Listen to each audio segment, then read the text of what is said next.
आप तमाम जितने भी यहाँ पर मेरे भाई खड़े हैं ट्रांसपोर्टर, इन तमाम लोगों का शुक्रिया अदा करता हूँ कि जिन्होंने अपने साबित कदमी से इस बार भी ये साबित कर दिया कि जब तक लोकल ट्रांसपोर्ट हड़ताल का या किसी एहतजाज का हिस्सा ना बने, कोई भी एहतजाज या हड़ताल कामयाब नहीं हो सकती।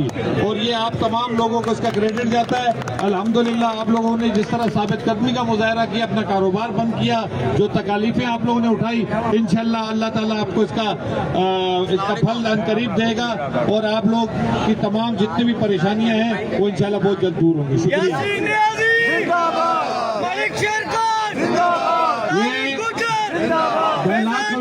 सेक्रेटरी और केजीसीए के जनरल सेक्रेटरी, इन्होंने बहुत ज्यादा मेहनत की है। मैं ये चाहूंगा कि आपको टीजीए का और टीसीए का ये शुक्रिया अदा करें। करना तो हम सोच ही नहीं सकते।